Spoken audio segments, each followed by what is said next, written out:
कभी कभी सबसे छोटे दिलों में सबसे बड़ा हौसला होता है। जब एक घमंडी हाथी ने एक मासूम घोंसले को मिटा दिया, तो चिड़ियों, मक्खी, मेंढक और एक गिलहरी ने मिलकर उसका घमंड तोड़ डाला। ये कहानी है नन्हे जीवों की, जो एक होकर एक राक्षस को गिरा देते हैं। शहर से दूर एक घना जंगल था। उस जंगल में एक पेड़ था, और उस पेड़ पर रहते थे चीकू और चिनमिन, गोरैयों का एक प्यारा जोड़ा। हर सुबह सूरज की पहली किरण के साथ दोनों दाना चुगने निकलते, और शाम होते ही अपने छोटे से घोंसले में लौट आते। उनकी दुनिया छोटी थी, लेकिन बहुत खूबसूरत थी। कुछ ही समय बाद चिनमिन ने 3 प्यारे से अंडे दिए। उन अंडों में चीकू और चिनमिन का सपना पल रहा था। अब चिनमिन अंडों को सेती थी, और चीकू अकेले दाना चुगने जाता था। दोनों हर दिन गिनते, कब ये नन्हे मेहमान इस दुनिया में आंखें खोलेंगे।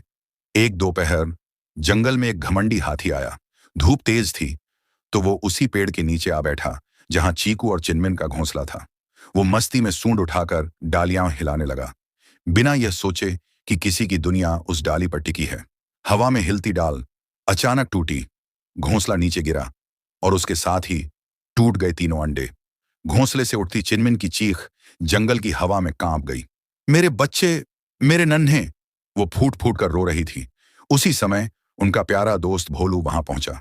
पूरी बात सुनकर भोलू की आंखों में भी आंसू आ गए, पर फिर बोला, अब रोने से क्या फायदा, जो होना था हो गया। लेकिन चीकू ने कहा, नहीं भोलू, यह सिर्फ हादसा नहीं था, यह उस हाथी का घमंड था। उसे सबक मिलना चाहिए। क्या तुम हमारे सच्चे दोस्त नहीं हो? भोलू कुछ पल चुप रहा, फिर आंखों में चमक लेकर बोला, तुम्हारा दर्द अब मेरा भी है। अब देखो मेरी अक्ल का कमाल। भोलू गया अपनी दोस्त वीणा मक्खी के पास। वीणा ने कहा, हमारे पास समय कम है, चलो मेघनाद मेंढक से सलाह लेते हैं। तीनों पहुंचे मेघनाद के पास, और वहां बना एक ऐसा प्लान जो हाथी को उसकी औकात दिखा दे।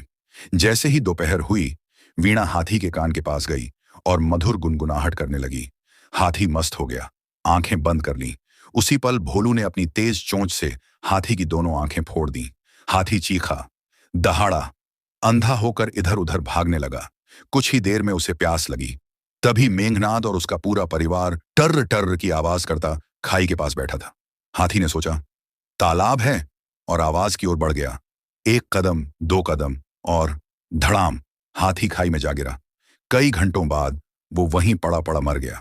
छोटे छोटे जीव जो कुछ पल पहले रो रहे थे, अब अपनी एकता और बुद्धि से एक घमंडी को हरा चुके थे।